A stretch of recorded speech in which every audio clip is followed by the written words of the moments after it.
ધોરણ 7 સેમ 2 પાઠ 3 પદાર્થોનું અલગીકરણ। મિત્રો, આપણી આસપાસ ઘણા બધા પદાર્થો જોવા મળે છે।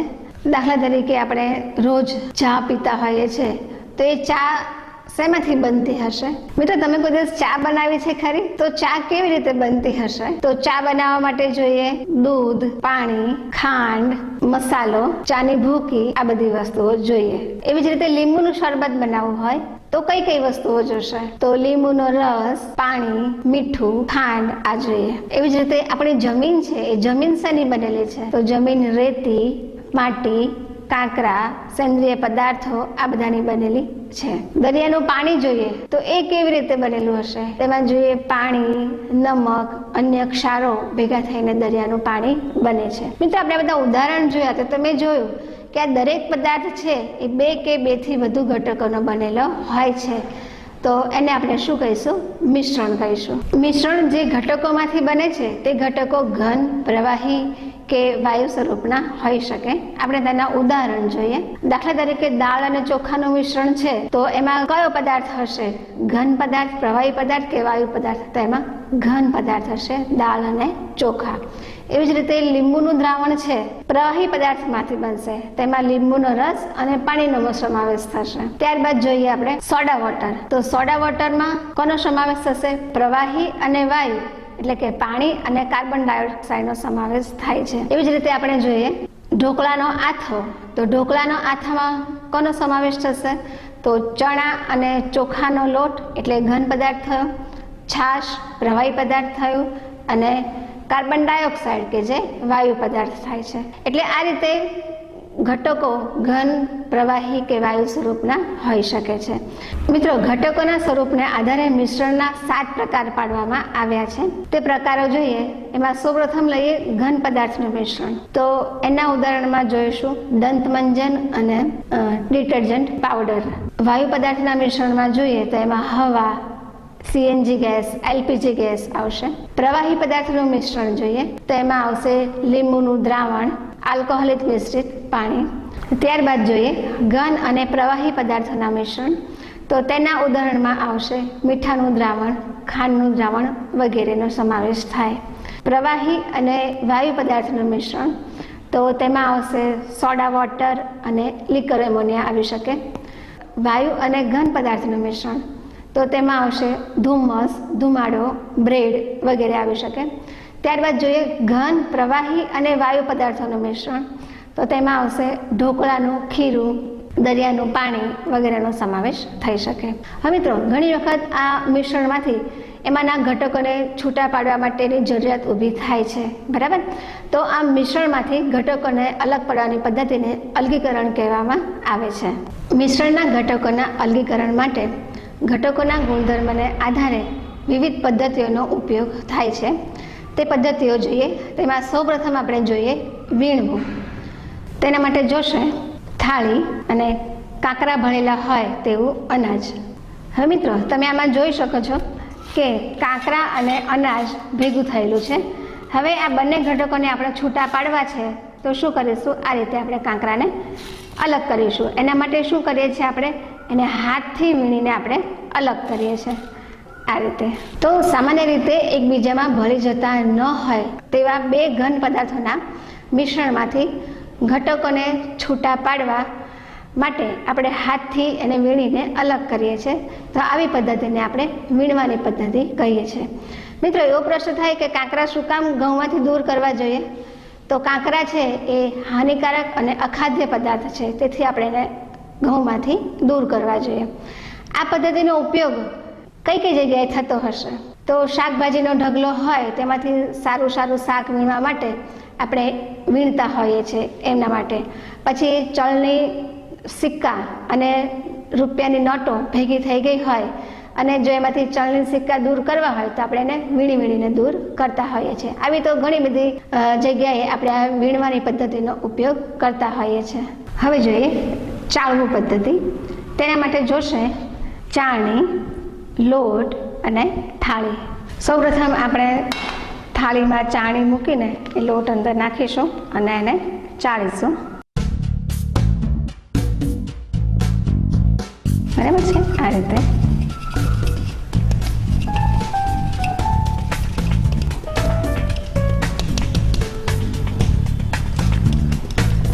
મિત્રો, તમે નીચે ચાળેલા લોટનું અને ચાળણીમાં જે પદાર્થ રહી ગયો છે એનું એ બંનેને અડીને અવલોકન કરો તો શું લાગશે?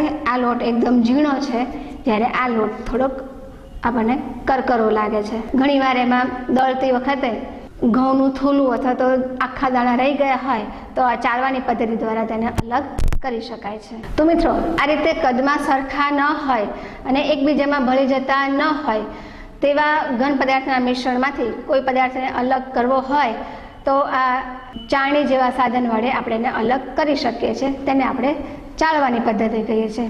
આ ચાળવાની પદ્ધતિનો ઉપયોગ વ્યવહારમાં કઈ કઈ જગ્યાએ થતો હશે? રૂટીનમાં આપણે આ લોટ ચાળતા જોઈએ છે. આ ઉપરાંત ચણતર કામ કરતી વખતે રેતીને ચાળવામાં આવે છે. ચાળવાથી મોટા કાંકરા દૂર થઈ જાય છે. એવી જ રીતે મોટા ઘઉં હોય, આખા ઘઉં હોય, એમાંથી ઝીણા ઘઉંને દૂર કરવા આવી ઘણી બધી જગ્યાએ આપણે આ ચાળવાની પદ્ધતિનો ઉપયોગ કરીએ છીએ. મિત્રો, હવે જોઈએ ઉપણવું. તો તેના માટે જોશે ખારી સિંગ. સૌપ્રથમ ખારી સિંગને આપણે 2 હાથમાં લઈ લઈએ અને એને આપણે આ રીતે મસળીએ. હવે ધીરેથી આપણે ફૂંક મારીએ.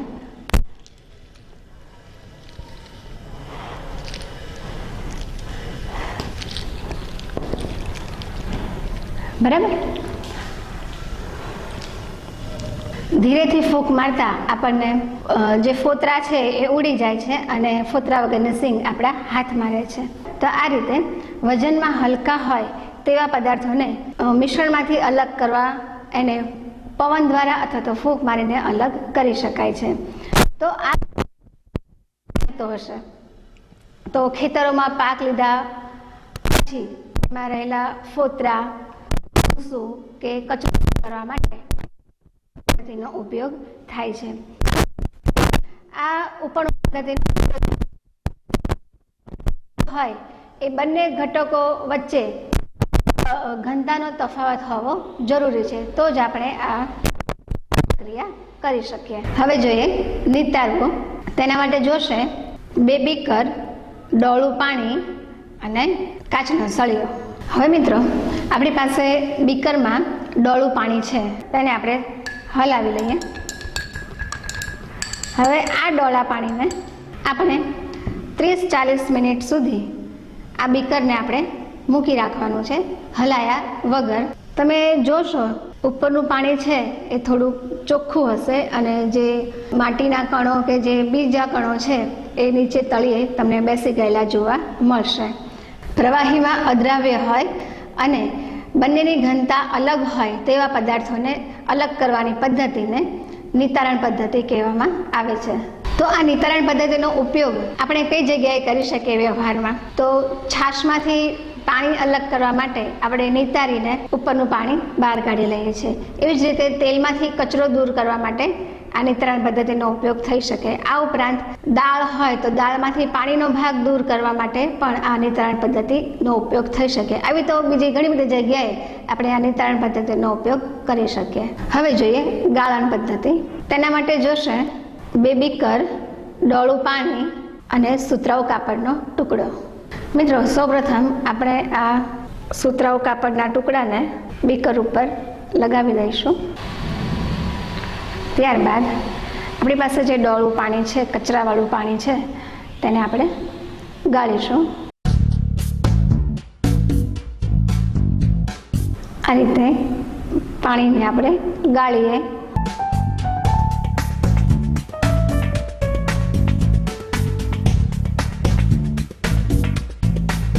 મિત્રો, આ રીતે હવે આપણે પાણી લીધું, ગાળેલું પાણી લીધું, તે પાણી અને કપડા ઉપર જે રહી ગયું તે કચરો આપણને અહીંયા જોવા મળે છે. એટલે કે પાણીમાં રહેલા અદ્રાવ્ય કચરાને આપણે દૂર કરવો જરૂરી છે. એટલે કે પ્રવાહીમાં ઓગળે નહીં અને એકબીજામાં ભળે નહીં. આ રીતે પ્રવાહીમાં અદ્રાવ્ય હોય તેવા ઘન પદાર્થને ગાળણ પદ્ધતિ દ્વારા આપણે દૂર કરી શકીએ છીએ. આ પદ્ધતિનો ઉપયોગ આપણે વ્યવહારમાં ક્યાં કરતા હોઈશું? તો કે આપણે ચા બનાવેલી હોય તો બનાવેલી ચામાંથી ચાની ભૂકીને દૂર કરવા આપણે તેને ગળણી વડે ગાળીએ છીએ. તેવી જ રીતે લીંબુનું શરબત બનાવેલું હોય તો લીંબુના શરબતમાંથી લીંબુના જે રેસા હોય છે તેને દૂર કરવા માટે આપણે તેને ગાળીએ છીએ. આ ઉપરાંત નાના બાળકોને દૂધમાં મલાઈ આવતી હોય તો એ મલાઈને દૂર કરવા પણ આપણે તેને ગાળીને દૂર કરીએ છીએ. આવી ઘણી બધી જગ્યાએ આપણે આ ગાળણ પદ્ધતિનો ઉપયોગ કરીએ છીએ. હવે જોઈએ ચુંબક પદ્ધતિ.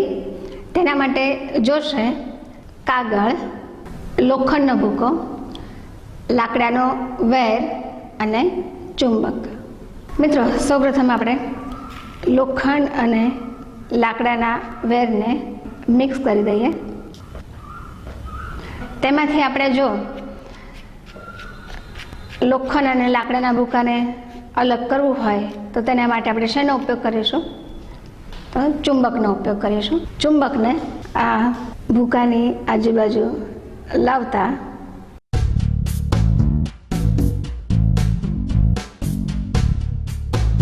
આ રીતે લોખંડના ભૂકાને આપણે અલગ કરી લઈએ.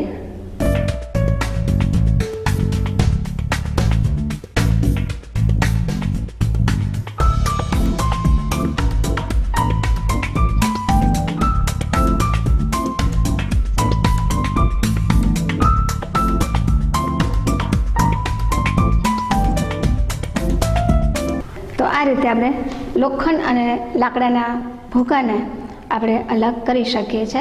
મિત્રો, આ પદ્ધતિનો ઉપયોગ આપણે ક્યાં કરીશું? તો કે શરીરમાં પેસી ગયેલી બંદૂકની ગોળી હોય તે લોખંડની બનેલી હોય છે, તો તેને આ ચુંબક પદ્ધતિ દ્વારા શરીરમાંથી બહાર ખેંચી કાઢવામાં આવે છે. આ પદ્ધતિનો ઉપયોગ ત્યાં આપણે કરી શકીએ છીએ. હવે જોઈએ પૃથ્થકરણ પદ્ધતિ. મિત્રો, મારાથી ભૂલથી એક બીકરમાં પાણી અને કેરોસીન ભેગા થઈ ગયા છે. હવે મારે એને અલગ કરવા છે, તો શું કરીશું? તો તેના માટે આપણે પૃથ્થકરણ પદ્ધતિનો આપણે ઉપયોગ કરીશું. તેના માટે જોશે પૃથ્થકરણ ગળણી, ત્રિપાઈ, કેરોસીન અને પાણીનું મિશ્રણ અને ખાલી બીકર. મિત્રો, હવે સૌપ્રથમ આપણે આ જે કેરોસીન અને પાણીનું મિશ્રણ છે તેને આપણે પૃથ્થકરણ ગળણીમાં નાખીશું.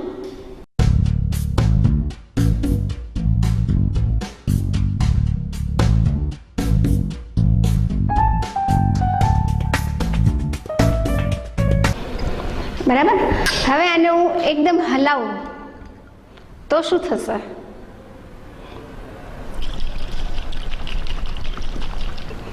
બંને ભેગા થઈ ગયા. થોડી વાર આપણે તેને મૂકી રાખીએ. છતાં પણ તમે જોશો કે કેરોસીન અને પાણી બંને કેવા પડી ગયા? અલગ થઈ ગયા. બરાબર. હવે મારે એને આ બંને બીકરમાં પાછા અલગ કરી દેવા છે.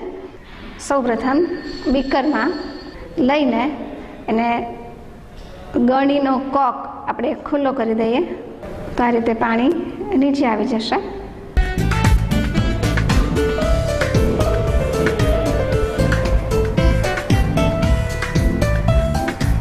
ધીરે ધીરે રાખવાનું, કેમ કે પાણી હવે ખતમ થવા આવે છે. બરાબર. હજી થોડી વાર આપણે એને મૂકી રાખીએ તો શું થશે? જેટલા પાણીના ટીપા હશે એ ધીરે ધીરે ધીરે નીચે જમા થઈ જશે. મિત્રો, હજી પણ પાણી આમાં દેખાય છે, તો આપણે ફરીથી કોક ચાલુ કરીને ધીરે ધીરે પાણીને પાણીવાળા બીકરમાં આપણે લઈ લેશું. હવે જે બાકીનો ભાગ કેરોસીનનો છે એ આપણે બીજા બીકરમાં લઈ લઈએ.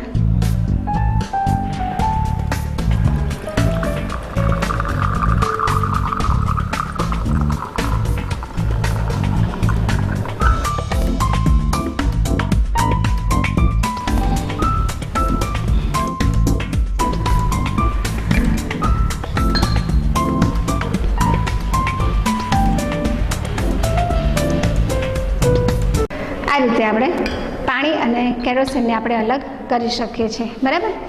મિત્રો, એક વસ્તુ તમે જોઈ હશે કે પાણી અને કેરોસીન આપણે ભેગા કર્યા છતાં એ બંને એકબીજામાં મિશ્ર થયા નહીં. શું કામ મિશ્ર ન થયા?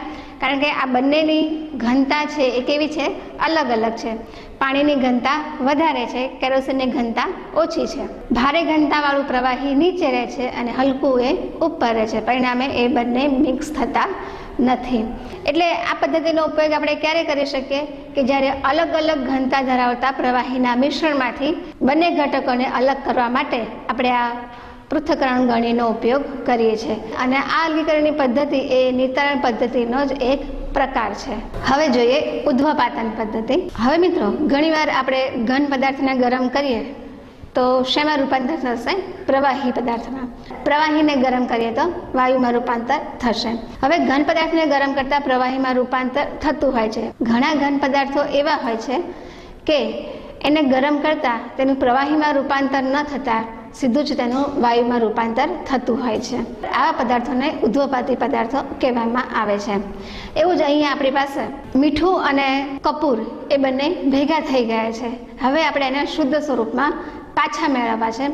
તો શું કરીશું? તો તેના માટે આપણે એક નાની એવી પ્રવૃત્તિ કરીએ. તેના માટે જોશે ત્રિપાઈ, તારની જાળી, મીઠું, કપૂર, બાષ્પ વાટકી, કાચની ગળણી, રૂ અથવા તો કાગળની પટ્ટી, મીણબત્તી અને બાકસ. મિત્રો, સૌપ્રથમ આપણે બાષ્પ વાટકીમાં મીઠું અને કપૂરને ભેગા કરીશું. આ બંનેની અંદર મિક્સ કરી દઈશું આપણે આ રીતે.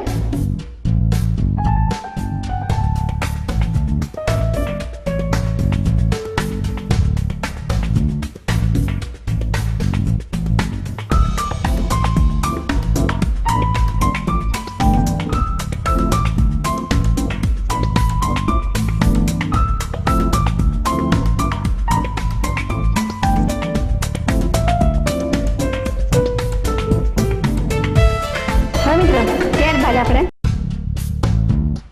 ત્રિપાઈ ઉપર તારની જાળી મૂકીશું. મીણબત્તીને ચાલુ કરીને એની નીચે મૂકીશું.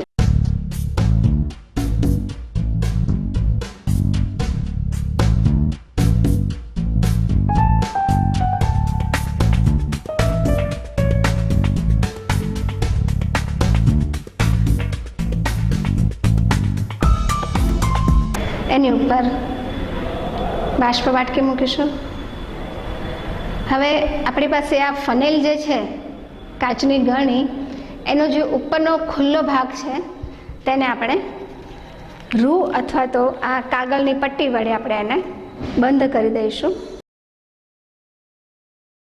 અને પછી આપણે એને આ રીતે આની ઉપર ઢાંકી દઈશું. થોડી વાર પછી આપણે તેનું અવલોકન કરવાનું છે. અત્યારે તમને આ જે ફનેલની સપાટી છે એકદમ ટ્રાન્સપરન્ટ, પારદર્શક દેખાય છે. થોડી વાર પછી તેનું અવલોકન કરીએ. હવે મિત્રો, ત્યાં સુધી આપણે ચર્ચા કરીએ કે આ ફનેલ છે, ફનેલની ઉપર મેં આ પટ્ટી અથવા તો રૂ શું કામ લગાવતા હશો? તો કે આપણે કપૂર અને મીઠું ભેગા કર્યા છે. કપૂર કેવો પદાર્થ છે? ઉધ્વપાતી પદાર્થ છે. તેનું ઘન પદાર્થમાં છે એને ગરમ કરતાં સીધું જે શેમાં રૂપાંતર થશે? વાયુમાં રૂપાંતર થશે. એટલે એ વાયુ સ્વરૂપે અહીંથી બહાર નીકળી ન જાય તે માટે આપણે એ જે હોલ છે એને આપણે બંધ કરી દીધો છે. મિત્રો, ધીરે ધીરે તમે જુઓ કપૂર છે એ ગરમ થઈને એનું વાયુ સ્વરૂપમાં રૂપાંતર થઈને એ ઉપર આવી રહ્યું છે. તમને આખી સપાટી હવે ધૂંધળી થતી જોવા મળશે. મિત્રો, આ કપૂરનું જે વાયુ સ્વરૂપ છે પહેલાં અહીંયા સુધી હતું, હવે છેક ઉપર સુધી, નાચા સુધી આપણને એ જોવા મળે છે. બરાબર છે. હવે આપણે મીણબત્તીને ઓલવી નાખીએ અને એને ઠંડુ પડવા દઈએ. હવે આપણે ફનેલને ખોલીએ તો મિત્રો જુઓ, અંદરના ભાગમાં બધે જ કપૂર જમા થયેલું જોવા મળે છે. હજી પણ આપણે જો વધારે વાર ચાલુ રાખ્યું હોય મીણબત્તીને તો તમે જુઓ કે અહીંયા બાષ્પ વાટકીમાં પણ જે કપૂર છે એ આજુબાજુ અથવા તો ઉપરની સાઈડમાં ભેગું થઈ ગયું છે અને વચ્ચે ખાલી મીઠું હોય દેખાય છે. મિત્રો, આ રીતે મિશ્રણમાંથી ઉધ્વપાતી પદાર્થોને અલગ કરવા માટે આ ઉધ્વપાતન પદ્ધતિનો ઉપયોગ થાય. થાય છે. ઉદ્ધોપાતી પદાર્થો તરીકે બીજા આપણે લઈ શકીએ તો ડામરની ગોળી આવે, આયોડીન આવી શકે, નવસાર આવી શકે. આ બધા ઉદ્ધોપાતી પદાર્થો છે. હવે જોઈએ બાષ્પીભવન પદ્ધતિ. તેના માટે જોશે પાણી, મીઠું, કાચનો સળિયો અને થાળી. સૌપ્રથમ આપણે મીઠાને પાણીમાં નાખીશું અને મીઠાનું દ્રાવણ બનાવીશું હલાવીને.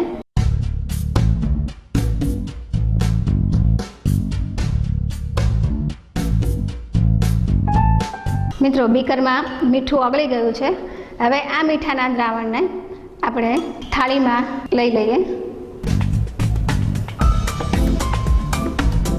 તેને આપણે તડકામાં મૂકી રાખીશું 4-5 કલાક સુધી અને ત્યારબાદ તેનું અવલોકન કરીશું. મિત્રો, આ રીતે આપણે જે થાળીમાં મીઠાનું દ્રાવણ ભર્યું હતું તેમાં અત્યારે આપણને મીઠું દેખાઈ રહ્યું છે, પાણીનું ઉડી ગયું છે. તો આ રીતે મીઠાના દ્રાવણમાંથી પાણીનું શું થઈ જાય છે? બાષ્પીભવન થઈ જાય છે. પાણીનું બાષ્પીભવન થઈ જાય છે અને મીઠું કાંઈ રહી જાય છે? થાળીમાં. આ પદ્ધતિને આપણે બાષ્પીભવન પદ્ધતિ કહેવામાં આવે છે. આ પદ્ધતિનો ઉપયોગ ક્યાં થતો હશે? તો કે સમુદ્રના પાણીમાંથી મીઠું મેળવવા માટે આ પદ્ધતિનો ઉપયોગ થતો હોય છે. સમુદ્રનું પાણી આવે એના માટે ક્યારા બનાવેલા હોય છે. એ ક્યારામાં પાણી ભરાય છે. સૂર્યની તડકાને લીધે, ગરમીને લીધે તેનું બાષ્પીભવન થાય છે અને નીચે આપણને મીઠું જોવા મળે છે. મિત્રો, હવે જોઈએ નિસ્યંદન પદ્ધતિ. નિસ્યંદન પદ્ધતિ માટે જોશે એક ફ્લાસ્ક, એક કાણાવાળો બૂચ, થર્મોમીટર, કન્ડેન્સર અથવા તો ઠારક નળી, રબરની પાઇપ, ફ્લાસ્ક, ત્યારબાદ સ્ટેન્ડ, પાણી. સૌપ્રથમ આપણે ગેસ ચાલુ કરીને પાણીને ગરમ કરીશું.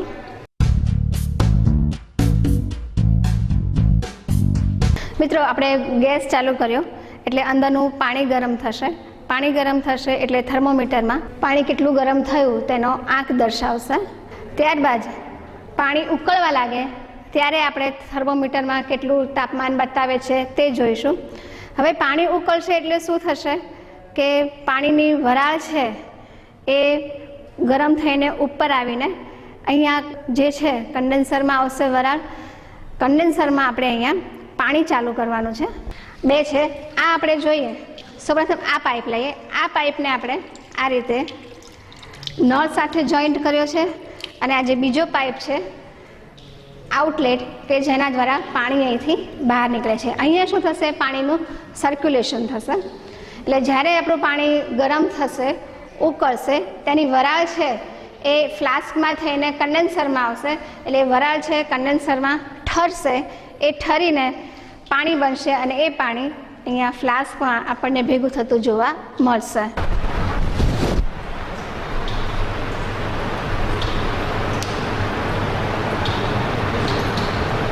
મિત્રો, પાણી ઉકળવા લાગ્યું છે. અહીંયા આપણને ટેમ્પરેચર અત્યારે 100 ડિગ્રી દેખાઈ રહ્યું છે. હવે પાણી ઉકળવાથી એની વરાળ છે એ અહીંયા જશે અને અહીંથી આપણને ટીપા પડતા જોવા મળશે.